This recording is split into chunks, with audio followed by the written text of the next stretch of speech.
All right. Good morning, everybody. Hopefully you guys had a long weekend too. I know some libraries have yesterday off, some don't. But I enjoyed the day off. I hope everybody else enjoyed it. So we'll get started here in just a minute. We have a special guest joining us this morning in a moment. It's going to be Shari Fesco from the Southfield Library, my colleague. And she was going to talk to us today about her favorite old-fashioned marketing methods. So talking to people in person. She's currently, her Zoom is needing an update, so she'll be on in just a moment. She texted me, so in the meantime, does anyone have a good success story they can share?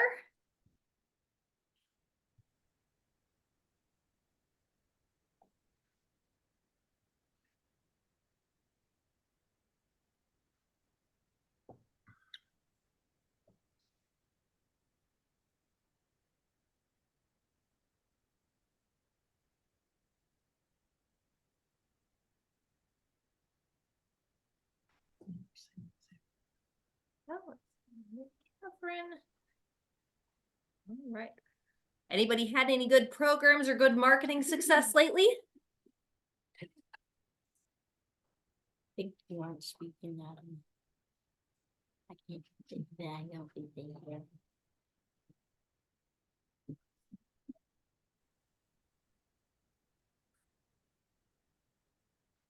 Well, for the librarians that are in Oakland County, if you haven't already signed up for your slot on the Oakland County Underground Railroad exhibit that's going around, I fully encourage you to do so. We had the kickoff event January 31st and it went great. We had over 100 people there and it was a very good presentation. And let's see. Katie said they had Radford Jones there last night. He's a retired Secret Service agent and talked about his time protecting various presidents. Oh, that had to have been interesting. That's one of those jobs you only, it's high pressure all the time.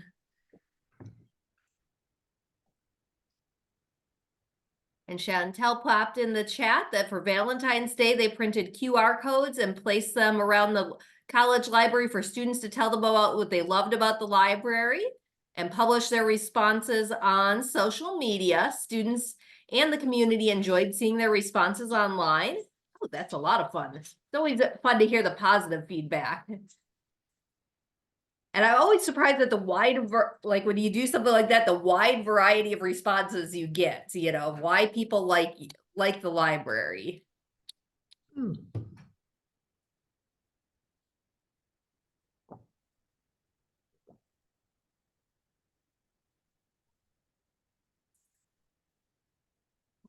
Right. So does anyone, Shari just texted me that she's got some minor technical issues on her end, but she's working on it. So until she joins us, does anyone have a question for the group?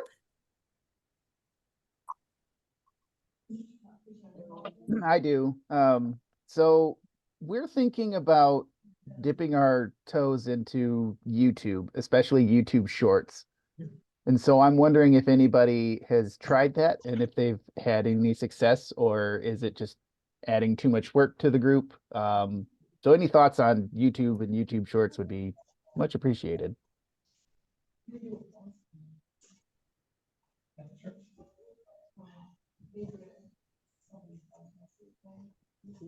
And if it's easier to type in a response, feel free to do that and I will share it with the group.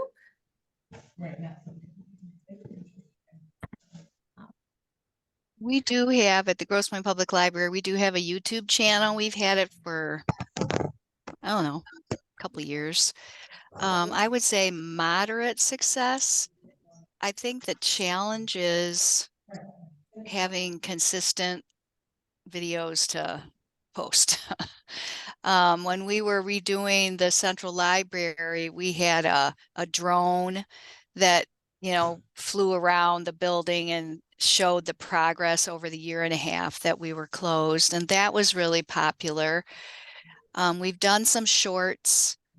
And I guess I don't know what else to say other than mildly successful. It hasn't really gone off the charts, but that's I'm sure our fault for, it's just difficult to, I mean, I'm one person, so it's difficult to have that consistent all the time, posting stuff. I mean, I guess if you could repurpose what you're already doing for social media and just put all that stuff on YouTube. We also do, like, if we have different programs, if the speaker will give us permission to videotape them, we'll put those up there. They're long though. They're not shorts. I don't know. I guess all I can say is inconsistent, but it's a, it's a tall order, I think, to keep things going and have stuff up there. And you have to push it out. You can't just post stuff. You have to let people know about it Well, what and we were drive them thinking, to the site. what we were thinking of doing is just, like you said, repurposing our Mhm. TikToks and Reels. Right. Start there, go up. But we also have the same YouTube channel, but we also got Niche Academy now. So all of Mhm. our tutorial videos went over to Niche Academy. So yeah, Yeah, we do. we're We do just too. Yeah. Yeah. It's a challenge. I mean, you can try it and just repurpose what you're doing. I mean, that's not, if it's not extra work and just posting them there. But then you need to push them out so people will go there. And Katie chimed into the chat that she's not doing it, but that's because she's a one-person marketing, but she thinks it's a very smart move because short form videos is where the, push is at the moment. And we look. And that Facebook stories and Instagram reels and TikToks all do it. So you might as well, if you have it and you can post it up, especially multiple places, it's great. And that so many people have YouTube and subscriptions, so. And that Jeff posted up that he found that posting Instagram content onto YouTube, Instagram content onto TikTok usually results in lower engagement. But, that's the quasi. Oops, I lost where I was reading here. The quasi evil beast. Thank you, Sometimes Jeff. fully evil beast. Yep, we all bow down to the, social media hierarchs, so. And Natasha put in that she is also a marketing, PR, programming person, marketing committee of one. So, but she started a social media committee to help share that and make videos. And Katie also put in that you can instead post each video organically to each channel if you can. That might help with the engagement rates. All right. And now, in the meantime, thanks for that question. And hopefully that, James, that gives you a little bit better going, and let us know how it goes. So, and right now I'm going to turn it over to, I'm going to spotlight Shari here. She's also from the Southfield Public Library, and she's going to talk about good old-fashioned marketing. Okay, what a great lead in, because we're all talking about what we're always talking about, right? How to market online. Everything's online. We're doing YouTube. We're doing this online. We got the website. That is great. I am not here to crack on digital marketing. What I'm here to talk about is something I think that we're starting to forget about that's still just as important. And that's us. We are marketing tools. Every single one of you, whether I can see your faces or not, is a marketing tool. You don't need a screen all the time.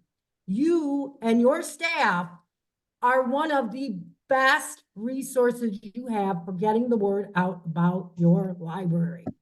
And that's what I'm here, just maybe 15 minutes to talk to you a little bit about my experience as a personal, in real life promoter. I'm going to tell you a little bit about myself. As Kelly said, my name is Shari Fesco. I have worked with the fabulous Kelly Rambert, who is another amazing marketing tool herself, for about 20 years. We started right around the same time when our library first opened back in 2003, June of 2003. Since then, I have been a youth librarian and I have worn many hats, just like Kelly, just like probably every single one of you. But my primary function is as a youth librarian. I was a teen librarian as well for 15 years. And if you've ever worked with teens, you know they are a very difficult group to promote to. So I've done it, I've promoted to every possible age range in my career. So that's a little bit about me. You already probably know about the community I work in. It's the city of Southfield. It's about 10 minutes outside of Detroit. We have a hugely diverse population, and we get a lot of people from all walks of life, all ages. Right now, speaking of internet advertising, we were mentioned on some family blog or family, I don't know, but we were mentioned on something and everybody's coming in now. And guess what? They're here with us, right? We got them in with the screen, but now they're here and we're going to promote to them. And that's what I'm here to talk to you about. So I've already answered my first question, which is who can be a promoter? Who can do your PR? Your marketing person like Kelly, like Katie? Absolutely. But guess what? Every single one of us on staff, as I've said, is a promoter. You do not have to be the PR person to promote your library. And that's really what I'm here to just kind of drive home. That means your circulation staff. That means everybody on a reference desk. That means I'm sure all of you have book sales with a really great friends group. Guess what? They're voluntary promoters. They're out there letting people know what your library can offer them. All right, I want to talk a little bit about our amazing circulation staff. They do everything they can to tell every person that's on desk, that comes to their desk, a little bit about the library, some type of service they might not know about. And if they're getting a library card, then we pour it on thick. We tell them everything we can in under a minute. And then we send them home with something like this. Oop, is mine upside down? This tells them in a nutshell what their library card can do for them. It also tells them what they can do without a library card. You do not need a library card to attend our programs, use our computers, or ask our librarians questions. Just a little tiny piece of paper. Let's ignore the QR code. And just a little tiny piece of paper that took a couple hours to put together. Two of our great circulation employees, Diane, who's a supervisor, and Monica, who's one of our circulation assists, I don't know what her official name is, clerk, I believe, put this together, and everybody who has a new library card gets it. It includes one of our library cards. We had the city of Southfield vote on a library card design. This is one of them. It was made by an adult who just happened to be a librarian here, but she did live in the city of Southfield. And this one was actually made by a student, and it has the same information, but it also shows them what their library card looks like. Always give them something concrete to take with them. Every time I'm on the desk, every time I am on the desk, I try to tell them a little bit at the end of our interaction, and then I try to give them something concrete. And let me tell you, I never thought of these. This was the genius of Kelly Rambert. Temporary tattoos. It seems like a simple thing, right? This is something you can give them. You've got free advertising here. Every child I interact with wants a temporary tattoo, and guess where it goes? On the forehead, on the hand, on the cheek, and you've got a walking billboard with something as simple as a tattoo. So it doesn't have to be a lot. We also have these magnets. These are, I know, a lot more common. Very, very simple way to advertise. And every time my grown-ups and my kids leave the desk, I offer them stuff. I offer them a tattoo, I offer them a magnet. We have these fabulous coloring books. If you don't have somebody to do something like this for you, this is pretty elaborate. Again, the wonderful internet, find a coloring sheet, stick your library's name and contact information on it. Always give them something if they'll take it. Some people don't want more paper. But if they'll take it, and 9 times out of 10 they will, especially if it's something they can use, like a temporary tattoo or a coloring book or a magnet, give it to them.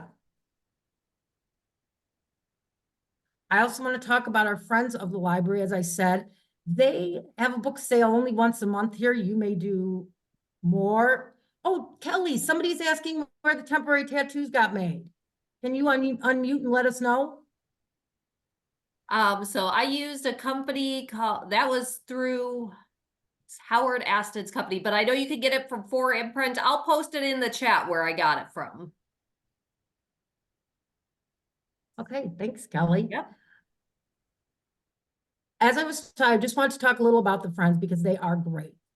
Every time they have a book sale, rather than just saying in their book sale room, they have somebody outside of it, a little bit of outside of it. And that person has flyers. They don't just talk about the book sale. They talk about everything the library has to offer, and they make sure that they have newsletters and all kinds of other information to hand people because they're right there in the middle of the lobby. So they're a first contact for people. So yes, they tell them about the book sale, but they also give them lots of information about the library, which is awesome. You can see I'm sitting in front of 2 more pieces of non-digital promotion. So easy to do. We have a children's librarian on our staff, and I know up in adult, they have Audrey, and we have Ashley Finkbeiner, who is amazing. And I've seen many people talking about Canva, which is a great online tool for making amazing things that you can print out. And Ashley does, and I hope everybody can see, she does a calendar every single month. And this is right at the entrance of our children's room. If you have a smaller library, we have one with 3 floors, so we have to have a couple calendars. So this is our youth calendar. Audrey does one up in adult for the 2nd and 3rd floor. If you only have a small building, you can put this right at the entrance of your building, right? Something like this, right at the entrance of your building, and people can look, not on a screen, but in real life, at all of the things going on at the library. And you don't just have to post programs, you can post services that you offer, etc., and so on. This is a great way to have kind of a bulletin board of sorts, or a billboard of sorts like you see on the road, right? Amazing way to market. The other thing I want to talk about is a program we did this summer. I have to shout out the Canton Library because we took the idea from them, because other libraries are a great resource, right? Great resource for getting ideas.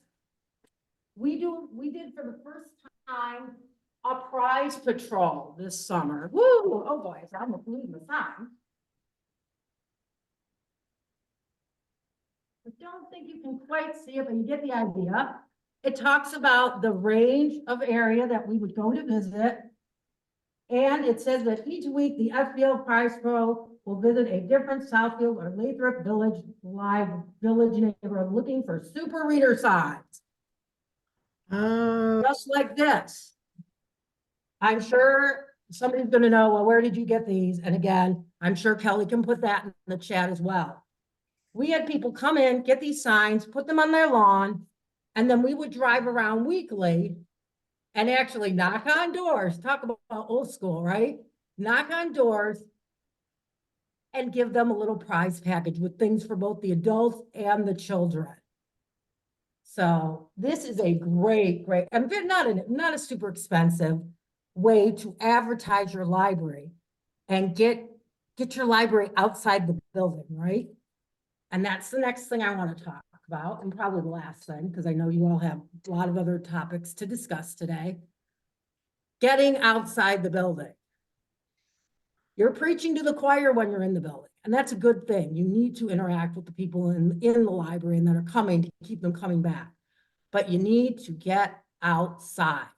We have 2 adult librarians, Heather and Audrey. It was Heather's brainchild because a lot of libraries are doing programming outside of the buildings. I've heard of places doing it at bars. I've heard various other locations. We do it at a bakery right across the street. Guess how many people go in that bakery and don't know there's a library across the street? It's kind of a shame. But now, all those people walking in the bakery when we're having our book group, the Cozy Book Club, which was Heather's great idea to collaborate with Just Baked. And now we're not only getting people, library patrons who are coming to the book club, but people who are coming to that bakery are seeing that book group, and we're getting all kinds of word of mouth. So that has been a really great collaboration. So think about places in your local community that you can collaborate with and actually do programming. Also, collaborating with departments in your city, such as Parks and Recreation, such as the police, such as the fire department. I've done collaborations with all of them, and it's so beneficial. I have gone to the parks every summer and done story times in the park. And all these people see me at the park. Guess what? They don't even know about the Southfield Library. I know, blows your mind, right? But they don't know. But when they see me at the park and I've got my shirt on and I've got my Southfield banner, they go, "Oh, you're from the library." And I say, "Yes, and we have story times there too." And guess what? I've just reached a whole segment of my population that wasn't coming into the library that now is coming. And I've had several grown-ups and little people tell me, "Oh, you were at the parks, and that's why I'm here now." So getting out of your building is so awesome. Talk to your local PTAs, parent-teacher associations. They are a wealth of knowledge as far as events. I know all schools do carnivals, different events throughout the years.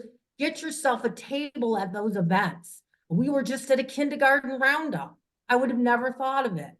Get yourself to their book fair night, etc. Talk to your local bookshop, right? About putting up a flyer for the library. Because, you know, we work together. We're not working against each other. We're working together. So take advantage of your local organizations.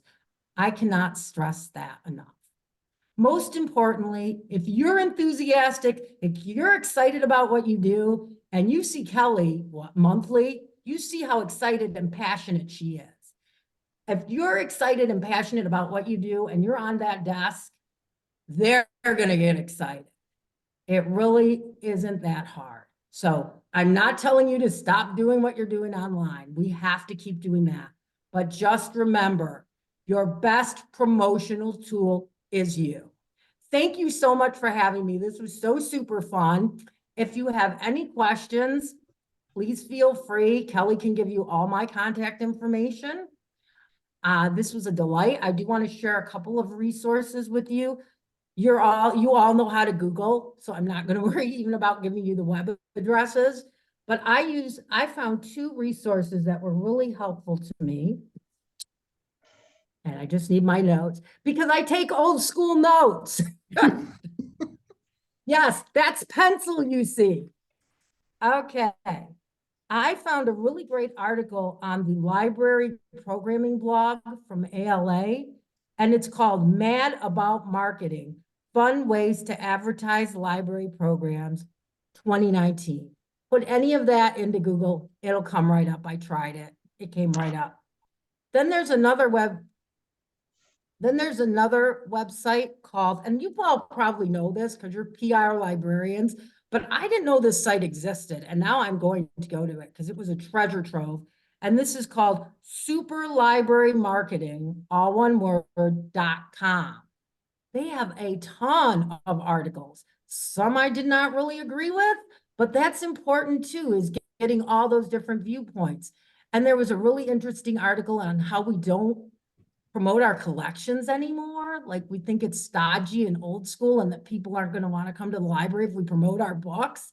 I thought, wow, that's really interesting, but things are changing. But it was an article that really talked about how important it is to keep promoting our print materials and not only our digital resources. And that was just one. There's many articles. I highly recommend it. Superlibrarymarketing.com. Awesome, awesome website. I just want to thank all of you for being patient with me. And I know I was a little late because, you know, the digital age, I didn't realize I needed to update my Zoom. But I'm very happy to be here. And please do reach out to me. My name is Shari Fesco. Like I said, Kelly will put my email in the chat. And if you want me to come to your library, I can talk about all kinds of topics. This is just one of the many things that I like to think I know I'm knowledgeable about. I do programming for differently abled communities. I'd love to come talk about that.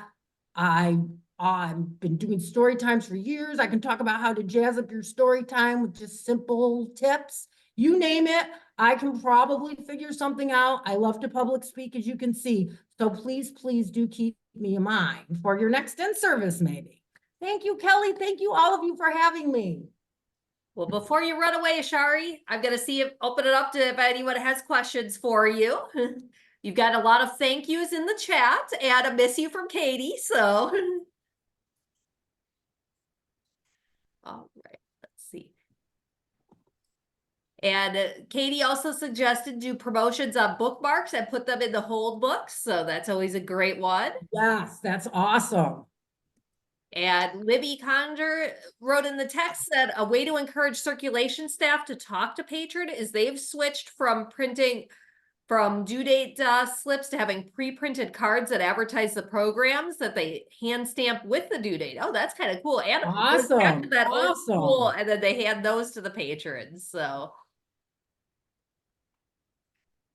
and got more thank yous here, Shari, and that you're inspiring people because you know you Yay. think I'm enthusiastic. Shari is energy level 24/7 most of the time. So, and anytime she's out on the floor, it's always this energy level.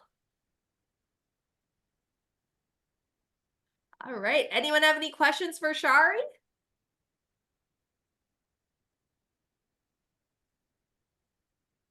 All right. Well, I put Shari's email in there. And if something comes up later, I can always pass it along to Shari as well. So thank you, Shari. Thank you. Yep. Thank you, everybody. This was so much fun. Thank you. Okay, good. All right. I hope everybody got inspired from Shari. Just her amount of enthusiasm is good. You know, she energizes the kids, you know, and she gets the energy from them. So it's always fun to see that. So now I'll open it up to the group. Anyone have any thoughts, comments, questions completely outside of that?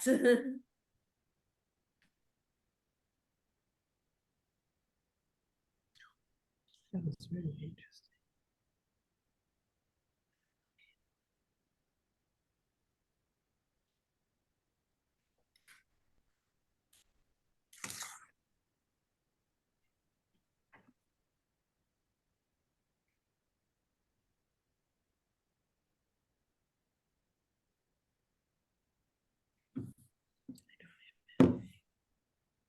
We do something similar in April. And we got the idea from Clarkston, and I don't know if they got the idea from Southfield, but we call it the Library VIP, very important patrons.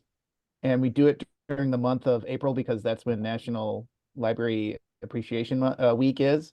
And it's the same thing. As long as they have it out in their yard, then we do a prize patrol and we just kind of drive around. We pick the person and then we drive to the address. And if it's out in the yard, then we give them a prize, kind of a thing. And that's a fun way to get people into the library as well as showcase their love of the library out in the community. I think we got our yard signs from signs.com. I'll look into that. Yep, and I say the other tip I have that Shari didn't mention for our prize patrols, before we head out, the day before and the morning of, we post that we're heading out. And we frankly encourage people, put your address in. And if you tell us your address, we're gonna visit you. Yeah, we do that at the register. Like, so they come in, they're like, Yeah. we want to sign, we get their address that day, but we pick like 2 or 3 because there have been some times where we drive around and nobody's home. So that's a good idea to post beforehand. So hopefully people will see that and try to be home Yeah, around that time. and we've had it, even if they're not home, we just put it on their doorknob, so. Cause we don't, it's, you don't get the good photo op, but we still want to give the library love out there. Hi, puppy. And Katie posted a question into the chat. Let me go back up here. Does anyone have any tips or advice for how to get buy-in from admin on how to do a postcard campaign or something new? And then Mary Ann put in the chat that they've done 2 successful targeted direct marketing campaigns to re-engage lapsed users, and she could share the results of that.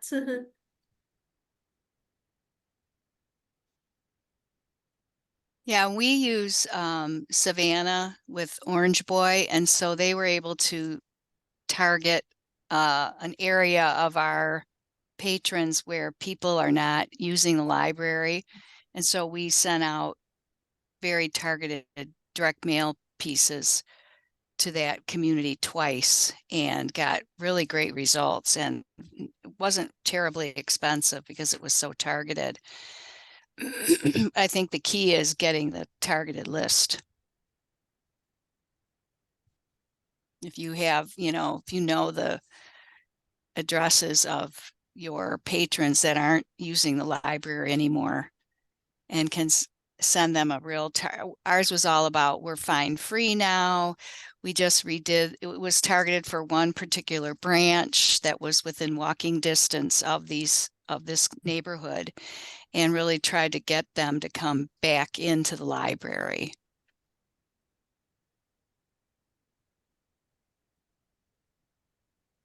And did you have to convince your, Mary Ann, did you have to convince your admin to spend the money? Because that's what Katie was looking for extra help Yeah, on. I mean, I am fortunate that I have really good support from our library director.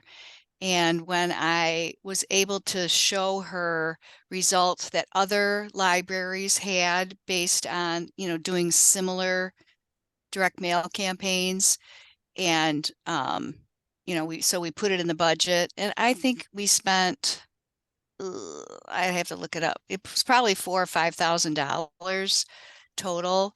But the first time we did it was a little bit less expensive, and then the next time we did it, the vendor wanted to like double the price. So I ended up doing all the printing and creating the postcards, and I did all that myself, so I didn't have to pay the vendor to do that, and save some money. So I just, the big expense is the mailing, but you can do, we did postcards, good big postcards that were 2-sided in color, and used a mailing company to mail them out, and it really wasn't crazy expensive. And I think we re-engaged over 1,500 households, so we were very happy with the results. And in my old days of working in banking, we always said it was much easier to get your current customers to use more services than it was to get a brand new customer. So I really think that's true in the library too. If you've got people who are just checking out books or used to come to the library and don't come anymore, it's much easier to get them to come back because they know you. And so really focusing on those, what we call lapsed users, is, it's a targeted effort, and they already know you. So unless you really pissed them off, you should be able to get them to come back. And Katie, I would chime in that, if you could show other libraries have had success, like Grosse Pointe, and I'm sure we could, find you other ones throughout the, state or throughout the nation that have had success with that if you could show, others have had success, that always helps to open the pocketbook up and budget and pop it in the budget a little easier than just, well, there's no basis of fact on this, so.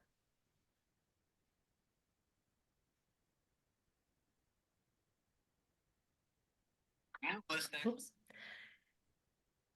Okay, anyone else have any questions or thoughts for the group? Or more on Katie's question too. I'm not trying to close the door on that one. At Bloomfield Township, we're doing a postcard campaign as well. Similar to what Grosse Pointe has done, but not really targeted just for our whole community. Basically, any residential address in Bloomfield Township that does not have a corresponding entry in our ILS is getting a postcard. We did kind of a pilot program, and to be honest, we didn't see a huge jump in the number of new library card signups in the weeks following those postcards going out. But I still made the case that it leads to brand awareness, in that even if this campaign isn't resulting in the direct action of somebody coming in and opening up a new library card with us, at least we're getting our name into that household in one way or another. And maybe they don't have an immediate need to come in and get a library card, but they'll think of us in the future when they do have some sort of need that we can fulfill. We're also on the ballot right now for a millage renewal. And so, well, of course, we cannot advertise in favor of our millage renewal proposal. It was just another way to get the library's name out there for people who aren't already using us in advance of that initiative. So I think that even if you don't have hard stats showing that it's successful, you can still make an argument that it's one more way to reach people who aren't coming in to get your newsletter or your flyers, who aren't already using your services and programs.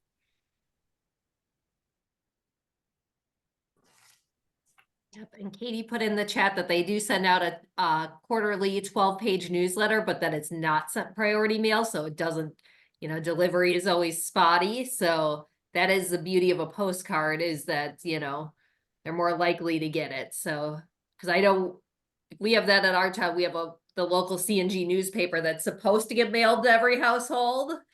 And people always tell me, well, I haven't got that in months.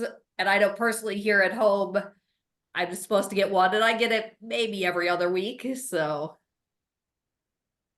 Yeah, the one that's delivered to my house comes usually like a week after it's supposed to arrive for whatever reason. I did for West Bloomfield last year, we did a community needs assessment, and I was kind of experimenting with different modes of communication to see, we had different individualized links for each communication that we put out to see who clicked on and interacted with our survey after receiving communications about it in different formats. And for us, we did send postcards out. We just did a direct mailing campaign just to specific zip codes in our contract communities, because that's the communities that we were having the most trouble reaching. And the communities that tend to use us differently, I guess. They use us more as digital services users than as come into the library sort of traditional users. But we didn't see much of a response for the postcard direct mailing that we did to those zip codes. The most response that we saw from our contract communities was actually through an ad that we placed in CNG News, which was very surprising to me. But every community is different. I think in our case, most people just seem to throw out the postcard from us, but read through the newspaper, and the people who read through the newspaper were more engaged or civically engaged. That's my guess, but.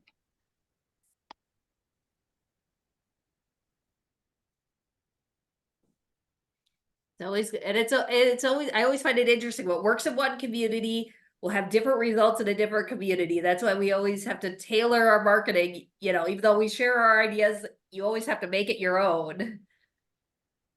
Yeah, I always recommend having like some form of engagement if you're Yeah. trying to experiment with something so that you can track individually, like, do people actually click on this link through this campaign? Yeah, we insert our newsletter in the CNG newspaper, and we make it a little bit bigger than the newspaper so it sticks out. And because we used to do it smaller and you wouldn't know it was in there. So now it sticks out and you notice it and more likely to pull it out. And we have a lot of people who refer to that, and we just do it 3 times a year, but then it goes to everybody's household. So, and we have good luck with the delivery of CNG, but it does only come out every other week. It's not weekly anymore. It's every other week. So that may be why, Kelly, you only see it every other week. That 'cause would be, since I do get the girls. after the pandemic, every other. yeah, after the pandemic, they changed their delivery and it's just twice a month now. And I think their reporting is pretty good. Not to be show my opinion, but the local Grosse Pointe newspaper reporting is pretty lame. And I really think CNG does a much better job in their reporting. Mhm. That's just my opinion. So. And I just want to pop out a few things that have been in the chat that I'm not sure if everybody knows. First, Barbara put in a great example of a bookmark that she does with all of their monthly events on it. So that's a great template to use. And then we had a question in the chat and some replies already about reaching out to the teenagers. And first thought was, I think Katie popped in there to, if you can reach them at school, you know, if you can build a relationship with the teachers. Hello. Hi, Kelly. Okay. Oh, don't think she was talking to us. So, and then the other thought was, I know some school districts use a thing called Peach Jar that lets you send out to the parents and probably to the kids themselves in some cases about community activities going on, and even school events come through on that. I'll add to this conversation with teens too. We just, we've always included a little bit about the library in our local school district's e-newsletter. And we see some feedback with that, mostly with the youth programs. Again, the teens audiences are just really hard to reach, but we updated our website. We did a whole redesign that launched a month and a half ago or so, a couple months ago. And our teen programs are now filling up, where before we were just getting like 4 or 5 people.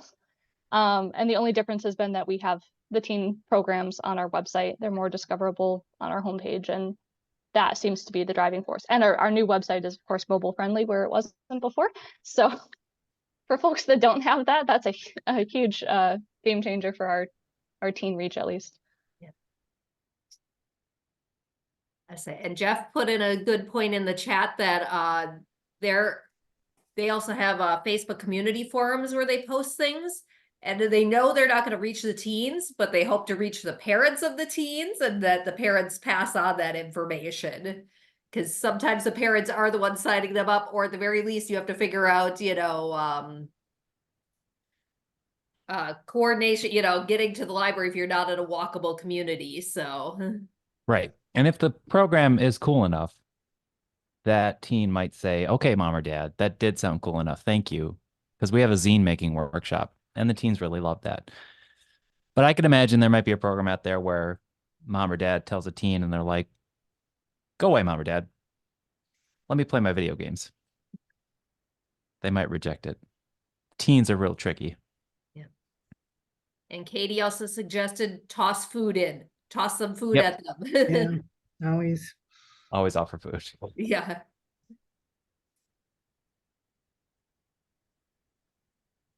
And Jeff also popped in also in the chat that look where your teens are hanging out in the library. So that he's had luck with using QR codes to sign people up for things like chess club. Yeah, you're always like observing them from afar, right? And we watched them look at it, talk to each other, and bring out their phones. and actually use the QR code. I got to run, everybody. I'll see ya. Thanks, Jeff. I feel like, I'm sensing like the David Attenborough documentary. Watch them in their natural habitats, Hi, puppy. And so has anyone else noticed chess making a comeback? Mm.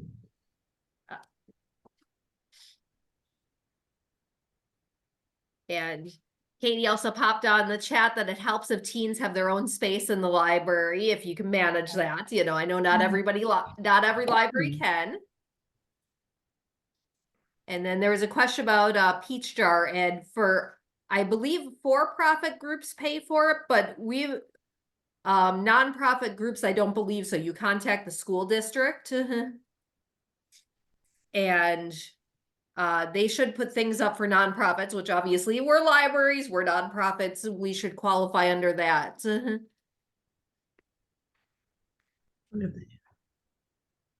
And Romeo brought chess and checkers for the under 12 sets, so that's cool. And let me hop up to this one again. And that Libby said that they have a group that meets for chess in their multi-purpose room. And Katie said that she's observed teens don't like to be where the adults are. And that is the truth. They are an entity unto themselves.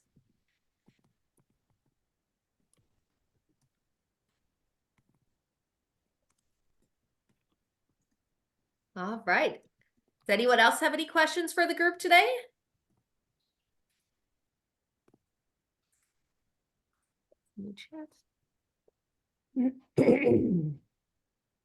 Romeo said they hosted Angeline Bouley for the Great Michigan Reads, and the schools were not how are the schools not special with a big author like that? I'm sorry you're getting that pushback there.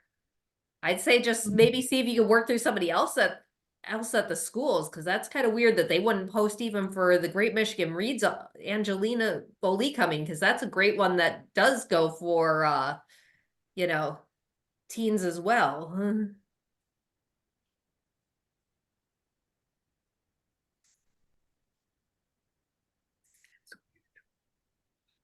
But I always say, if something didn't work last time, try it again in 6 months to a year. Sometimes you get a different response back. Well, one thing I'd like to just quick do a slight juxtaposition from what we're talking about. Since the Notable Books tour list should be coming out fairly soon. We closed the application period for it within the last week, and I know my colleague Mindy has been in contact with the libraries that have been chosen to host authors this year. So we should be getting the information out for that too, and we're also going to be getting the different promotional content that libraries can use for making displays and showcasing things about the Michigan Notable Books list coming up on our website. I was just looking at some of the proofs about 10 minutes ago, so a few of those should start popping up on our website quite soon. And one other thing that I don't know how much of you are involved with local collections at your library, but something that we recently launched is a My Local History listserv and a section on our website that deal with local collections. So if you have library staff or you at your library, or you deal with this specifically as part of your responsibilities, we're trying to get the word out that this is a separate space, outside of MishLib, that people can get in contact with more things that deal with special and local collections at Michigan libraries, and also getting other different practitioners like those at societies, archives, other different things like that. So I just put the link for the My Local History page on our website in the chat, and then the direct one for the listserv put in right now. Yeah, and I also put something out about it on MishLib quite recently as well. But we're also having in there, like, the different local collections consultation that we do, listings of organizations that support local history, our big yearbook project that we're working on to try and get Michigan yearbooks, and a few other different things on there as well. So I know it's a little bit different than what we've been talking about during the meeting, but I wanted to make sure that that info got out for everybody to see, because like I said, notable books, the list of locations should be coming out hopefully in the next couple weeks. And we'll be getting that publicity content out as soon as we get it finalized, and the whole local collections thing has been something I know we've been working on wanting to do for years, but just finally had the time to get a lot of things connected to that put together. That's a great initiative.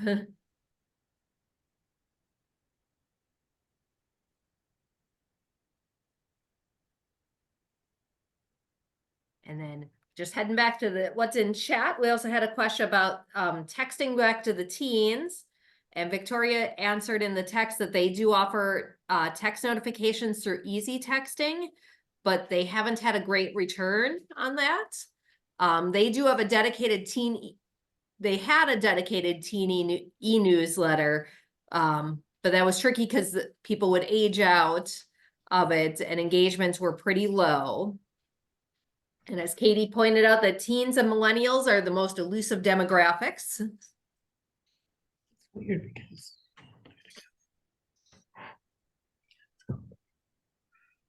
Right, any other questions for Adam about the history initiatives or teens, or any other questions?